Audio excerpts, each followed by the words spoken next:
terima kasih kalau kami bisa berdiri hari ini. Semua karena anugerah-Mu Tuhan.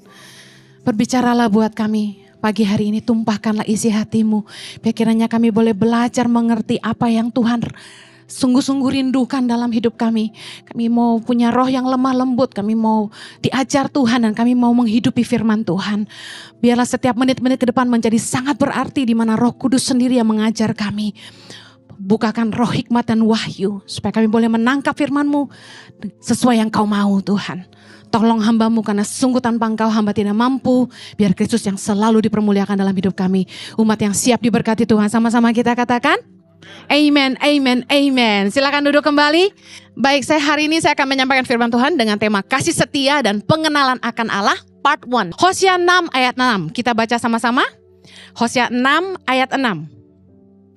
Baca sama-sama yuk. Sebab aku menyukai kasih setia dan bukan korban sembelihan, dan menyukai pengenalan akan Allah lebih daripada korban-korban bakaran. Ini isi hati Tuhan, bahwa Tuhan lebih suka kasih setia dan pengenalan akan Allah lebih dari korban. Kalau ada pengusaha yang berbisnis dengan cara-cara dunia, main-main dengan dosa yang gak sesuai dengan kebenaran firman Tuhan, lalu mereka berpikir mereka bisa menebus dosa mereka dengan menyumbang ke gereja, menyumbang ke panti asuhan. Saya mau kasih tahu, Anda tidak bisa menebus dosa dengan korban-korban Anda, karena kita hanya punya satu penebus, yaitu Yesus Kristus. Katakan amen.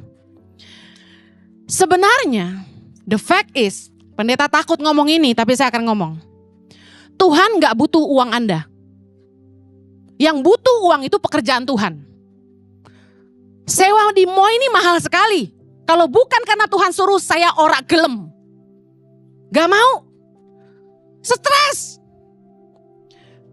Jadi kayak tekanan tiap bulan harus bayar sewa, listrik dan air yang rate-nya lebih di atas kalau kita bayar di rumah. Makanya saya kalau lihat ibadah sudah selesai, tena, AC. Karena ruangan auditorium sekali jebret 20 juta. Wow. Saya kasih tahu, Tuhan gak butuh duitmu. Pekerjaan Tuhan yang butuh. Jadi jangan pernah berpikir kita bisa nyogok Tuhan dengan persembahan kita, dengan korban-korban kita. Ada satu kali pengusaha bilang gini sama saya, Bu Heni, tahu gak kenapa pengusaha burung walet selalu kalau ada pendeta yang bilang sama dia, tolong sumbang dong, saya lagi bangun gereja. Mereka paling takut kalau gak nyumbang. Jadi yang bangun gereja jangan GR. Sebenarnya mereka terpaksa kasih karena kalau mereka tidak kasih persembahan, burung waletnya berhenti ngiler. Ada gitu ya. Ada di sini yang bisnis burung walet? Silakan ketemu saya di sini. Tuhan gak bisa disogok. Amen. Lukas 6 ayat 46. Yesus berkata, mengapa kamu berseru kepadaku Tuhan, Tuhan, padahal kamu tidak melakukan apa yang aku katakan. Kalau Anda tidak hidup dalam kebenaran, saya kasih tahu, Tuhan tidak jawab doa orang-orang yang tidak taat firman Tuhan. Hello? Anda wondering, gue udah nabur banyak di gereja, udah nyumbang ke tangan pengharapan, tapi kenapa Tuhan gak buka jalan buat bisnis gue ya? Tuhan gak promosi gue di kerjaan gue ya? Saya mau kasih tahu kebenarannya, bahwa kalau Anda tidak taat firman Tuhan, Tuhan gak jawab doa Anda.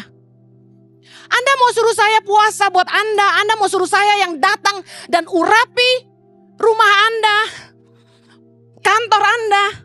Tidak akan terjadi apa-apa selama Anda tidak taat firman Tuhan. Karena Yesus sendiri berkata, mengapa kamu berseru kepadaku Tuhan, Tuhan, padahal kamu tidak melakukan apa yang aku katakan. Bukankah orang tua suka kesal sama anak-anak mereka? Kamu cuma tahunya minta duit. Papa mama harus ikuti apa yang kamu mau. Tapi kalau papa mama suruh kamu lakukan sesuatu, kamu tidak mau dengar. Kita orang tua juga gitu ya kan? Tuhan juga sama. Yesus berkata dalam Yohanes 14 ayat 15. Jikalau kamu mengasihi aku, kamu akan menuruti segala perintahku. Kalau kita tuh sayang sama Tuhan, kalau kita mengasihi Tuhan, kita pasti dengar firman Tuhan dan kita lakukan. Nggak cengli banget kalau Anda bilang, I love you Lord, tapi Anda nggak mau lakukan firman. Anda jalani hidup Anda suka-suka saya gitu. Anda mau nggak nikah sama orang yang nggak mau ngerti perasaan Anda? Mau nggak? Berapa banyak istri-istri yang mengeluh, suaminya tahu dia nggak suka, suaminya pulang malam melulu, suaminya terlalu royal sama teman, sama keluarga, padahal rumah sendiri butuh, duit nggak cukup buat makan, buat sekolah. Tapi foya-foya, istri kasih tahu, suami nggak mau dengar. Ada istri-istri yang udah bilang sama saya keberatan suami saya selalu foya-foya sama karyawannya dan pulang larut malam bahkan pagi. Dia tahu itu melukai istrinya, tapi dia tidak peduli, dia tetap pulang pagi. Ada suami-suami yang juga mengeluh sama saya. Istri saya itu tidak puas sama dirinya sendiri, Bu Heni. Selalu saja ingin lebih. Belum punya Chanel, belum punya Louis Vuitton. Kalau dia marah sama istrinya, dia ancam gini, gue gak belintas loh, gitu. Dia bilang istri saya ndak puas sama dirinya sendiri. Bolak-balik operasi. Sampai ada yang gini. Giginya dibikin kayak gigi saya gini. Gigi kelinci. Waktu saya kecil, mama saya ndak kasih saya uang untuk pasang kawat gigi, you know. Makanya jadi gini. Saya tuh agak minder dulu dengan gigi saya. Tapi sekarang artis-artis operasi pasang gigi kelinci. Saya enggak habis pikir, memang zaman tuh, ini zaman edan katanya gitu. Suaminya bilang, Bu Heni bayangkan, saya enggak suka giginya gitu, dia pasang kayak gitu. Saya langsung, soalnya gigi gue gitu kan. Maksud dia gini, kalau alami gak apa-apa, ini kan enggak jadi aneh. Dia bilang gini, Bu Heni tahu. Waktu dia pulang dari dokter gigi saya kaget. Giginya panjang sekali. Saya suruh gergaji katanya. Udah jangan aneh-aneh apa sih? Mama saya pernah bilang sama saya. Kamu gak mau operasi hidungmu? Gak usah saya bilang. Tinggal gambar kasih ungkilap dikit udah jadi. Kata Raja cantik Cici hari ini, puji Tuhan. Meskipun suami saya suka godain hidung saya, tapi biar aja. Tahu enggak hidung sekecil ini hoki disayang suami? Haleluya. Jadi banyak suami yang frustasi karena istrinya enggak mau dengar dia.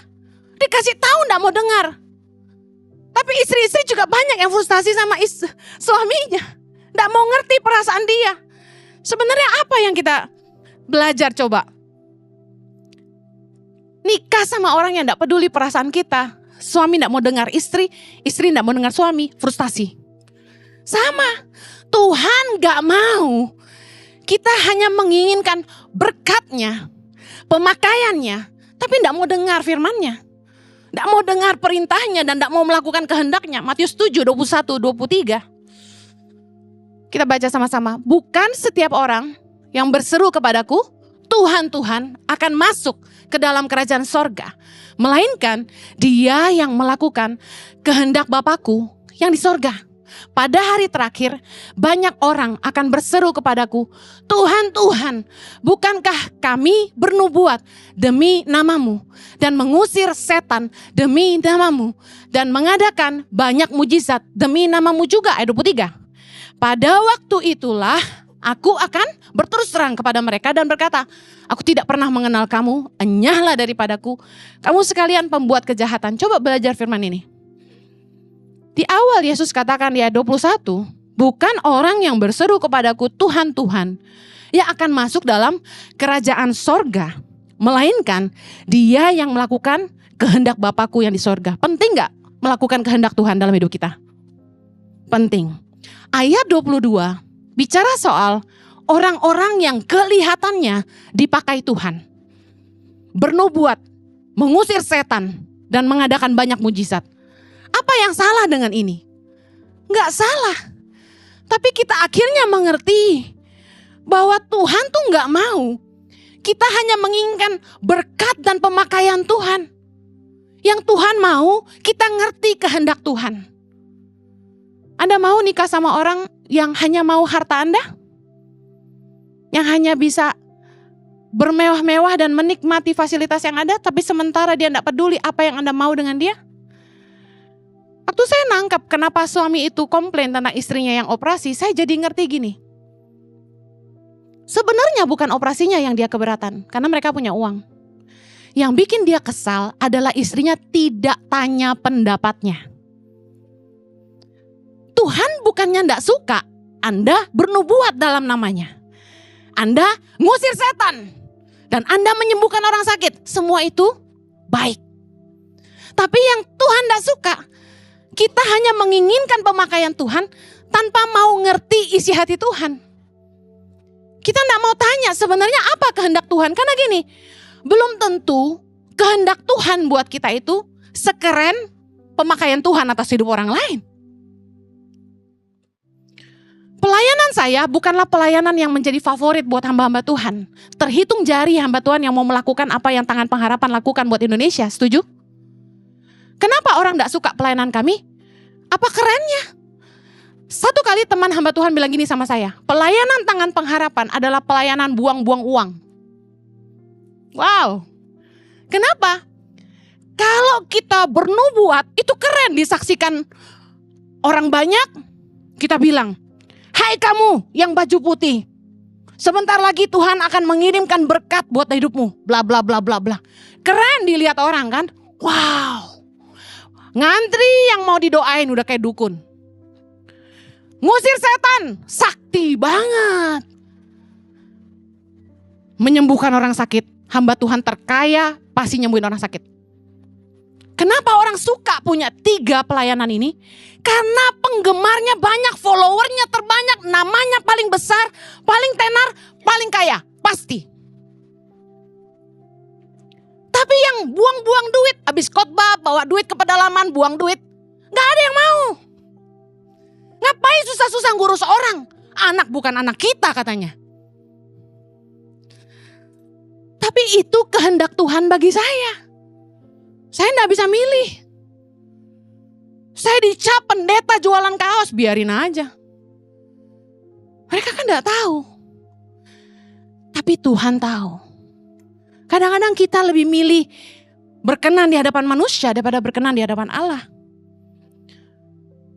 Mari jangan cuma minta berkatnya, pemakaiannya, tapi coba apa sih sebenarnya kerinduan Tuhan buat saya gitu. Saya udah pernah khotbah ini berulang-ulang. Bagaimana kita tahu kehendak Tuhan dalam hidup kita? Anda harus punya waktu dengan Tuhan. Nah, saya akan bahas lebih dalam nanti di bawah. Kesetiaan kita sama Tuhan lebih penting dari pelayanan dan persembahan kita. Tadi saya bilang, Anda pasti gak mau menikah sama orang yang hanya menginginkan harta Anda. Cinta di bibir saja. Cuma bilang I love you di mulut tapi kelakuan beda. Bilang I love you sama istrinya tapi gak setia. Bilang I love you sama suaminya tapi selingkuh aja. Tuhan tuh cari orang-orang yang setia sama Tuhan. Dia lebih menyukai kasih setia dan pengenalan akan Allah daripada korban. Tuhan itu cari orang-orang yang setia sama dia, mengasihi dia, bukan karena apa yang Tuhan bisa lakukan bagi dia. Bukan apa yang Tuhan bisa berikan bagi dia. Mari kita lihat Ayub. Ayub 1, ayat 8-12, kita baca sama-sama. Lalu bertanyalah Tuhan kepada iblis, apakah engkau memperhatikan hambaku Ayub? Sebab tiada seorang pun di bumi seperti dia, yang demikian saleh dan jujur, yang takut akan Allah dan menjauhi kejahatan. Ayat 9. Lalu jawab iblis kepada Tuhan, apakah dengan tidak mendapat apa-apa, Ayub takut akan Allah? Ayat 10. Bukankah engkau yang membuat pagar sekeliling dia dan rumahnya, serta segala yang dimilikinya? Apa yang dikerjakannya telah kau berkati, dan apa yang dimilikinya makin bertambah di negeri itu. Tetapi ulurkanlah tanganmu dan jamalah segala yang dipunyainya. Ia pasti mengutuki engkau di hadapanmu. Maka firman Tuhan kepada iblis, nah segala yang dipunyainya ada dalam kuasamu, hanya janganlah engkau mengulurkan tanganmu terhadap dirinya. Kemudian pergilah iblis dari hadapan Tuhan. Tuhan mengizinkan iblis menjamah segala yang dimiliki Ayub. Kadang-kadang kita kalau baca ayat ini kita kayak gini, kok Tuhan sadis sih? Yesus ngajarin kita jauhkanlah kami dari segala pencobaan. Tapi Tuhan kenapa ngizinin Ayub dicobai? Karena Tuhan ingin melihat apakah Ayub tetap setia sama Tuhan meskipun Ayub harus kehilangan segala yang dia miliki. Karena seringkali semua yang kita miliki, semua berkat Tuhan menjadi jauh lebih penting daripada pengenalan kita akan Tuhan. Tuhan menjadi tidak begitu berarti ketika orang kaya, sehat, rumah tangga bahagia, anak-anak nurut. Mari akui sejujurnya, waktu hidup kita baik-baik saja, kita mulai tidak getol cari Tuhan. Setuju ngangguk-ngangguk?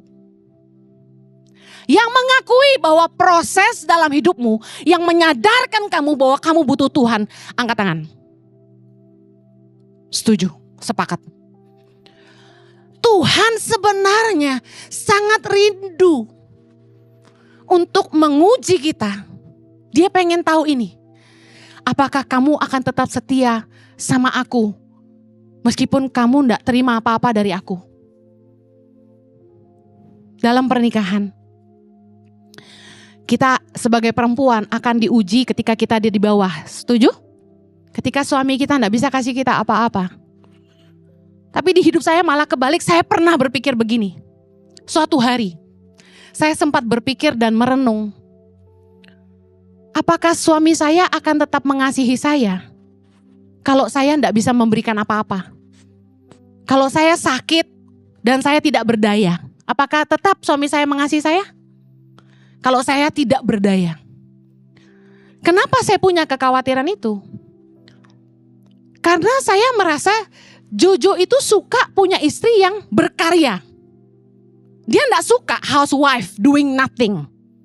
Kalau Anda tipe perempuan yang cuma tahu di rumah, boro-boro ngurus anak karena ada suster, Anda cuma tahu pesta-pesta, makan-makan, sosialita, traveling, Anda enggak cocok.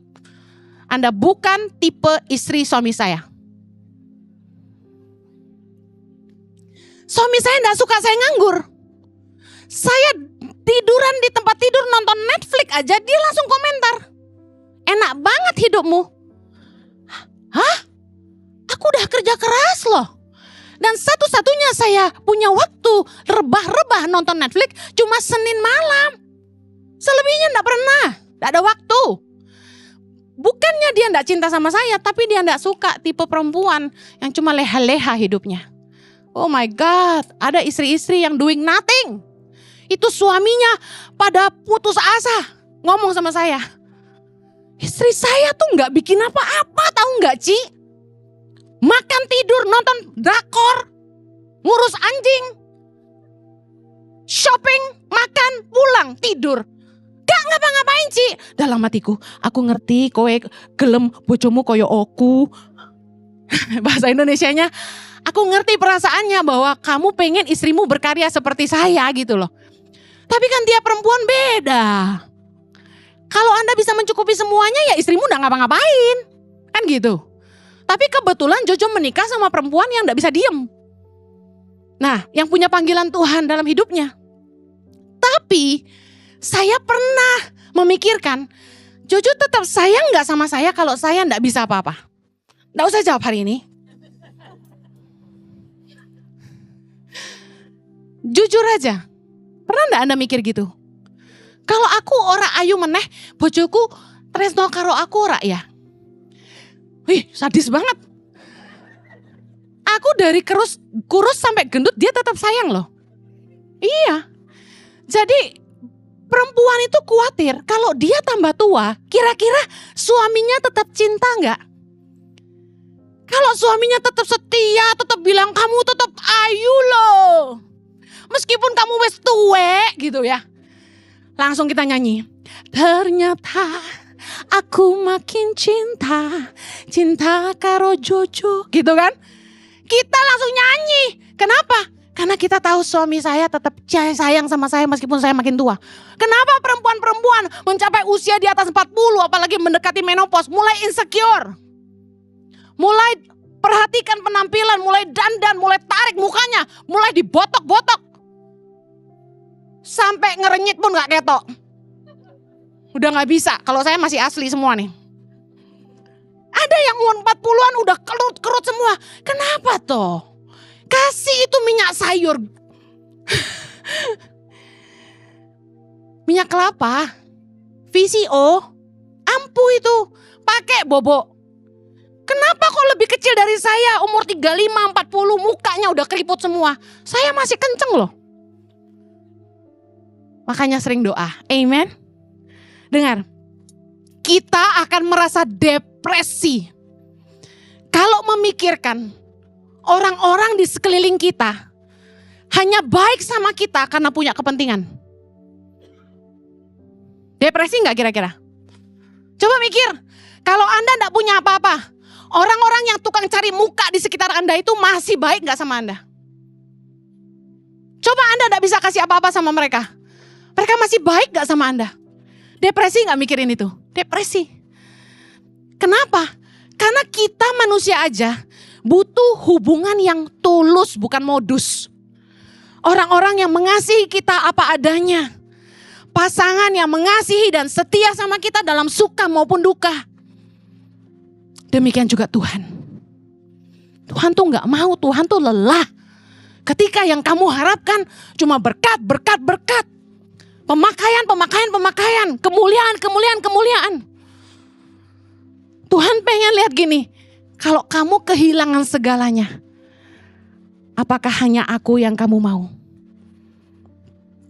Makanya lagu yang selain kau tiada yang lain, itu keren. Bener gak Tuhan satu-satunya yang kita inginkan? Tuhan itu ingin kita belajar setia sama Tuhan dalam suka maupun duka. Walaupun proyekmu gak goal, tendermu gak goal. Walaupun rumah tanggamu hancur belancur. Anak-anakmu gak nurut. Doamu gak dijawab-jawab. Udah doa minta keturunan gak dikasih-kasih. Kalaupun kamu harus sakit, masih bisa gak bilang, selain kau tiada yang lain. Hanya Tuhan. Dengar baik. Tuhan itu lebih menyukai kasih setia dan pengenalan akan Allah. Apa itu pengenalan akan Allah?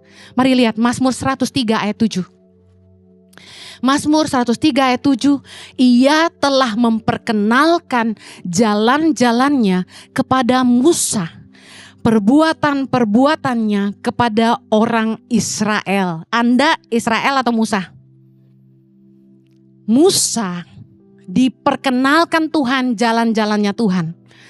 Tapi kepada orang Israel Tuhan menyatakan perbuatan-perbuatannya. Bicara apa?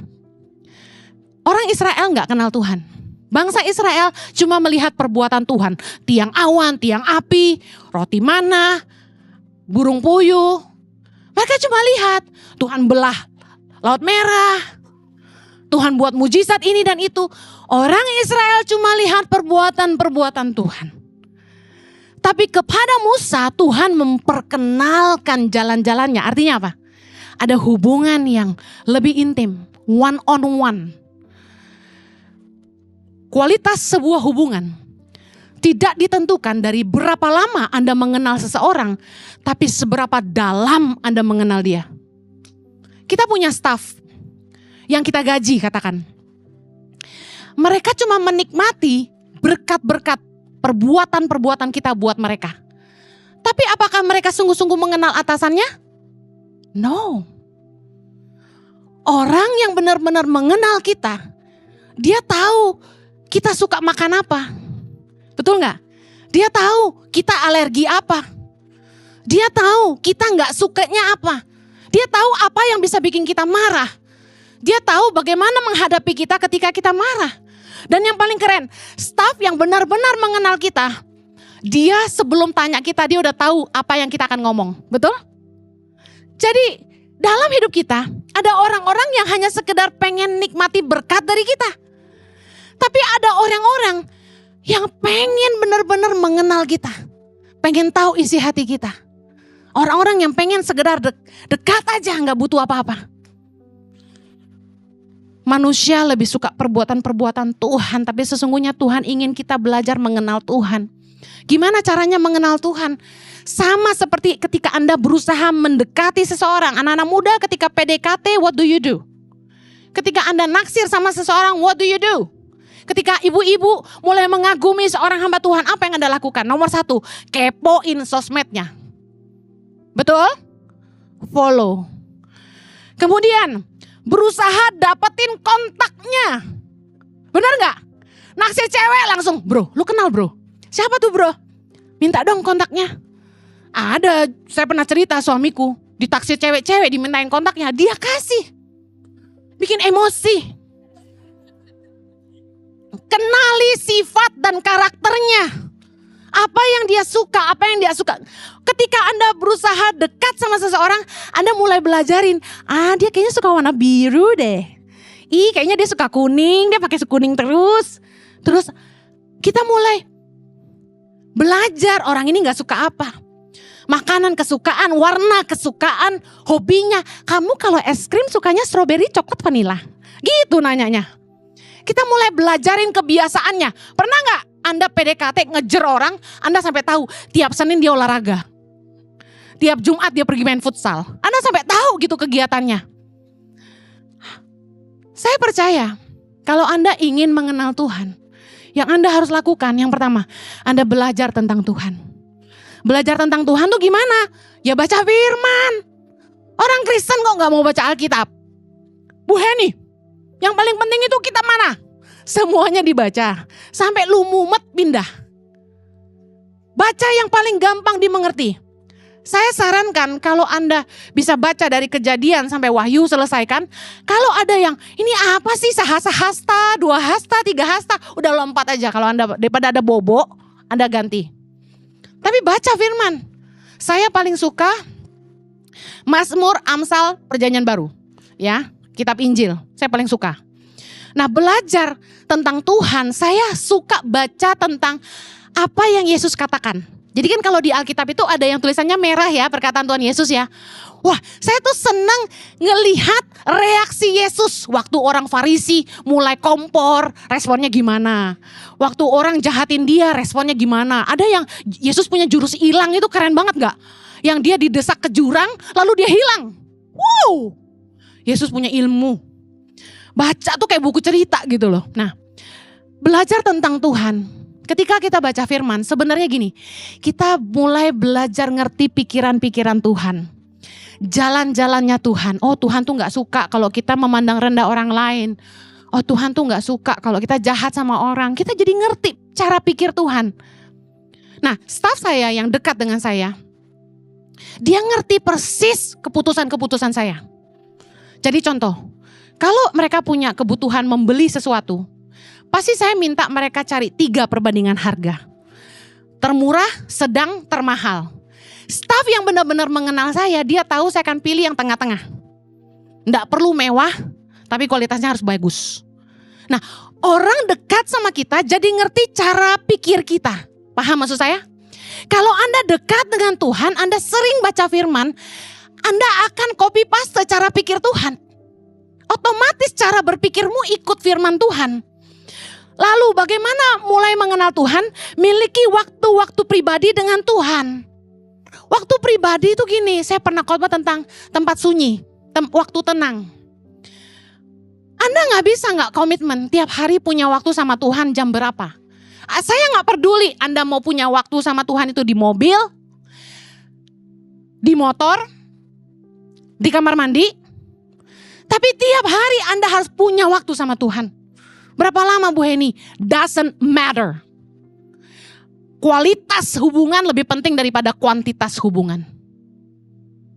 Buat apa Anda ikut kebaktian 10 kali kalau Anda tidak pernah ngerti isi hati Tuhan? Lebih baik kita mungkin jarang ketemu sama suami karena masing-masing sibuk kerja. Jarang ketemu anak. Tapi ketika Anda punya waktu sama suami dan istri dan anakmu, kamu kasih 100% waktumu. 1 jam efektif dan berkualitas. Nggak main handphone.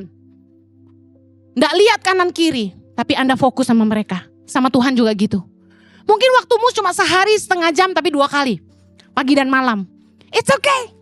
Tapi paling enggak kamu fokus sama Tuhan dan kamu coba bilang ini. All I want is you, Lord. All I want is you.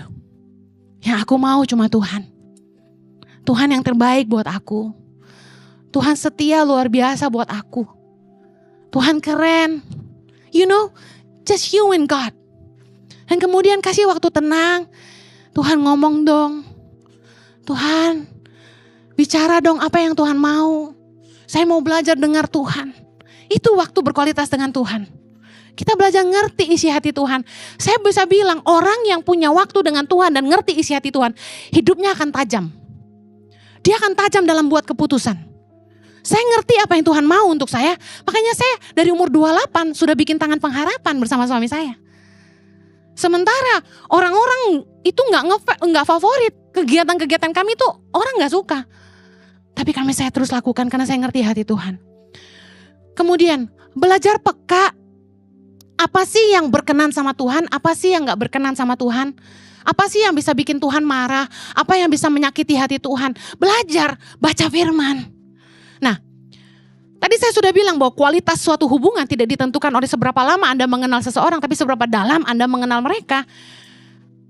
Saya mau kasih gini. Kalau kita udah biasa pakai barang asli, kita akan cepat mengenali ketika barang itu palsu. Kalau Anda enggak pernah pakai barang aslinya, Anda enggak tahu ini asli atau palsu, bisa paham maksud saya? Kalau Anda biasa pakai barang asli, Anda bisa mengenali, oh ini palsu. Pernah saya lupa di satu pameran, saya pakai satu brand make up, lalu saya pergi ke sebuah pameran dan saya bilang gini, ih kacau ini palsu nih. Karena saya udah pakai barangnya aslinya. Nah saya peka dengan 2 hal. Kopi asli dan kopi palsu. Dari umur 6 tahun. Papa saya ajar saya minum kopi hitam. Jadi ketika saya disajikan kopi. Cuma cium baunya saya langsung tahu ini Nescafe. Cuma cium baunya saya tahu ini kapal api. Mungkin kalau saya nggak jadi pendeta, saya jadi barista kali. Saya cium bau kopi itu, saya langsung tahu ini kopi tubruk atau kopi mesin. Waktu kami naik pesawat, saya minta kopi sama pramugari, dihantarin ke meja saya, kebetulan dibayarin orang tiket bisnis kelas. Puji Tuhan, bisa order kopinya. Saya pikir selevel bisnis kelas, kopi mesin lah ya kan. Nggak taunya ditaruh di meja saya. Itu saya cium, ya Nescafe, sama kayak ekonomi. Suami saya bilang, kok kamu tahu? Kalau Anda sudah biasa minum kopi asli, saya minum kopi itu tiap pagi, 3 shot, biji asli. Di grinder, langsung jadi espresso, 3 shot saya minum. Jadi saya hafal rasa kopi dari biji asli. Saya pencinta kopi sampai saya bisa nyobain kopi dari mulai Aceh sampai Papua. Dari Toraja sampai Flores, saya cobain semua. Nah, karena saya biasa dengan biji kopi asli, saya tahu ketika itu kopi instan. Kalau Anda terbiasa bergaul dengan Tuhan, Anda terbiasa baca firman, Anda terbiasa dengan hidup kudus, Anda pasti peka ketika Anda melakukan hal-hal yang tidak berkenan sama Tuhan. Anda cepat mengenali ini dosa. Anda cepat mengenali Tuhan pasti enggak suka ini. Masalahnya manusia suka kompromi. Abu-abu. Suka tanya sama hamba Tuhan. Kalau begini boleh enggak kak? Saya bilang ini, jangan pembenaran diri sendiri. Lu minta gue bela keputusan lu. Lu tahu itu salah. Aku cerai. Aku boleh nikah lagi? Lu mau ngapain nanya gue? Lu baca kitab suci. Baca firman. Lu minta izin sama gue bilang gak boleh. Mau apa lo? Kan gitu kan? Seringkali hamba Tuhan tuh dipakai jadi bumper buat bikin keputusan. Enak aja, dosa tanggung masing-masing bro. Bener gak? Masa nanya kita, lu bikin keputusan, ingat konsekuensi ditanggung masing-masing. Kalau mau firman Tuhan, lakukan. Anda akan menghidupi yang namanya kehendak Tuhan dan bukan kehendak Tuhan. Kalau kita sadar bahwa itu gak berkenan, jangan lakukan. Tuhan tahu kita gak suka hidup dalam mabuk, pesta pora yang gak berarti, nginek, ngedrak, narkoba, main perempuan, pergi ke klub-klub yang ada striptisnya, penari-penari tanpa busana. Udahlah, jangan kompromi. Kalau Anda tahu itu salah, udah berhenti. Ketika ada orang chat Anda dan bilang gini, saya sebenarnya suka loh sama kamu. Padahal dia tahu kita sudah punya suami. Dia chat kita dan bilang, kamu cantik deh. Hah? Masa lu gak tahu dia lagi flirting, lu bohong. Udah jangan dijawab, blok. Jangan dijawab, masa sih? Kalau Anda sudah biasa jalan lurus, Anda pasti mengenali kalau ini sebenarnya nggak boleh. Tapi Bu Heni, kan bisnis itu di Indonesia nggak bisa lurus-lurus, semua ada under table. Bedakan nyuap sama diminta. Kalau diminta, itu peraturan tidak tertulis. Lu nggak bayar, izinnya nggak keluar, kan gitu. Itu lu bayar. Tapi kalau dia nggak minta, lu kasih di bawah, itu lu salah gitu loh. Saya bilang sama staf saya, jangan coba-coba ya. Nggak ada. Kamu berlutut di depan dia, kamu ngemis sama dia, jauh lebih benar daripada lu kasih amplop buat dia keluarin izin kita. Nggak usah. Saya kasih tahu, pertanggungan jawab kita itu sama Tuhan. Hosea 4 ayat 6. Umatku binasa karena tidak mengenal Allah. Wow. Umatku binasa karena tidak mengenal Allah. Kenapa orang jadi binasa? Kenapa hidup dalam dosa dan maut? Karena gak kenal Tuhan. Makanya Anda harus terbiasa bergaul dengan Tuhan. Daniel 11 ayat 32. Tetapi umat yang mengenal Allahnya akan tetap kuat dan akan bertindak. Orang yang mengenal Tuhan akan kuat menghadapi godaan dan akan tetap kuat menghadapi tantangan. Katakan amin. Saya akhiri. God wants you more than anything you can give him. More than anything you can do for him. Tuhan menginginkan Anda lebih dari semua yang Anda bisa berikan kepada dia. Lebih dari semua yang Anda bisa lakukan buat dia. All he wants is you. Mari setia sama Tuhan. Dan sungguh-sungguh belajar mengenal Tuhan. Berapa banyak Anda yang rindu untuk mengenal Tuhan lebih lagi? Saya percaya saudara telah diberkati dengan firman Tuhan yang dibagikan kepada saudara sekalian. Jangan lupa direnungkan dan dilakukan. Tanpa terasa kita akan merayakan HUT Republik Indonesia yang ke-78. Positif by YTP mengeluarkan baju baru dengan desain kebangsaan yang menginspirasi kita semua dan dapat dipakai pada saat di bulan kemerdekaan kali ini. Seperti yang kita sama-sama tahu, you buy means you donate. Untuk informasi lebih lanjut Anda bisa kontak lewat WhatsApp di nomor telepon 0813 1100 5568. Anda juga dapat melakukan pembelian lewat Shopee ataupun Tokopedia dengan kata kunci Tangan Pengharapan. Bagi Anda yang berada di daerah Jakarta dan sekitarnya, Anda dapat bisa langsung datang ke store merchandise yang berada di Mall of Indonesia, lantai parkiran P3. Atau Anda bisa Google dan mencari dengan kata kunci Gereja Impact Community Indonesia. Mari bergabung dalam ibadah live streaming besok, ibadah tanggal 23 Juli jam 9 pagi. Mari juga bergabung dalam ibadah online service setiap hari Jumat jam 7 malam waktu Indonesia bagian Barat. Begitu juga ibadah Saturday service jam 7 dan juga ibadah Minggu jam 9 pagi di YouTube Impact Community Indonesia dan YouTube Heni Kristianus.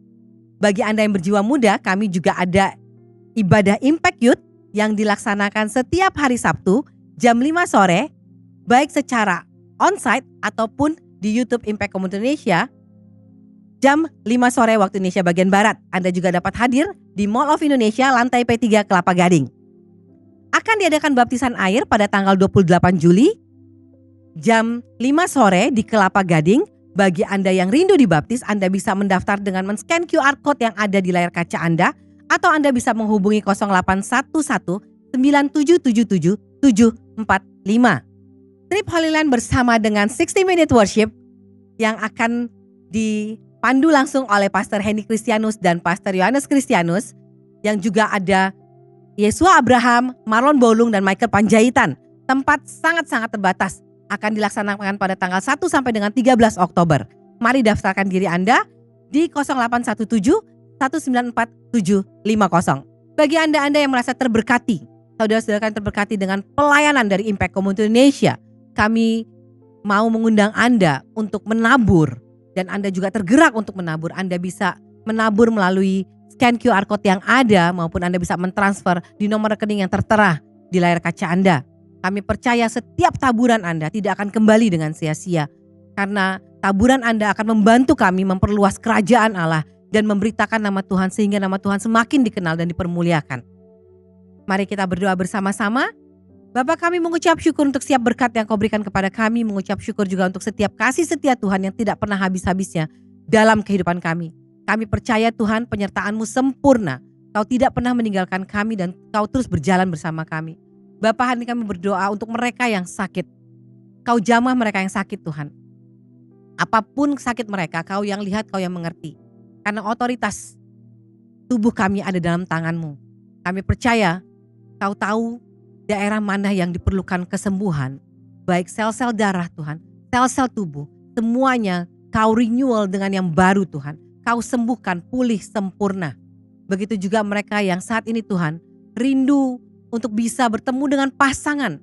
Bapa, Kau pertemukan mereka dengan pasangan yang sepadan, Tuhan. Pasangan yang seiman. Bahkan pasangan ini dapat membawa mereka untuk lebih dekat lagi Tuhan dengan Tuhan. Untuk lebih mengenal Tuhan. Terima kasih Tuhan Yesus, kami percaya dalam waktu-Mu mereka akan menemukan pasangan yang seiman dan sepadan dengan mereka. Berdoa juga untuk mereka yang sedang terbeban dengan lilitan hutang, Tuhan. Hari ini hamba percaya Tuhan, Kau buka setiap usaha-usaha mereka. Pintu-pintu berkat Kau buka, Tuhan, sehingga mereka bisa membayar hutang-hutang mereka. Bahkan Kau berikan mereka hikmat sehingga mereka boleh mencukupi seluruh kebutuhan kehidupan mereka, Tuhan. Berikanlah senantiasa, Tuhan, apa yang mereka butuhkan, karena Kau tahu sebatas mana yang mereka butuhkan. Berdoa juga untuk mereka yang saat ini rindu, Tuhan, untuk punya keturunan yang ilahi yang berasal daripada-Mu, Bapa. Bapa, Kau jamah kandungan mereka, berikan kandungan yang sehat. Biarkan apapun proses yang mereka jalani, Kau berikan kesabaran bagi mereka, sehingga mereka betul-betul pada waktu Tuhan, mereka dapat melihat karya Tuhan melalui keturunan yang mereka dapatkan. Terima kasih Bapa. Bapa, hamba juga mau berdoa untuk negara Indonesia. Biarlah kiranya Tuhan, apapun yang sedang dialami saat ini, Tuhan yang menyertai negara Indonesia. Kami tahu Tuhan, bulan-bulan ini adalah bulan-bulan di mana banyaknya kampanye-kampanye pemilu, Tuhan. Tuhan, jauhkan semua itu dari perpecahan. Kiranya biarlah roh perdamaian saja yang ada di dalam negeri kami, negeri Indonesia. Bapak, Kau berikan juga hikmat bagi Bapak Presiden, Wakil Presiden, jajaran menteri, bahkan sampai ke tingkat desa sekalipun Bapak. Kau berikan mereka hikmat di dalam mengambil setiap keputusan, di dalam setiap membuat kebijakan. Biarlah kebijakan-kebijakan dan keputusan-keputusan mereka adalah keputusan-keputusan yang membawa negara ini menjadi negara yang adil, makmur, dan berketuhanan yang Maha Esa. Bapa, pada akhirnya kami mau serahkan seluruh kehidupan kami, seluruh rencana kami, seluruh apa yang menjadi mimpi-mimpi kami ke dalam tangan-Mu, karena kami percaya Tuhan tahu yang terbaik untuk kami. Terima kasih Tuhan.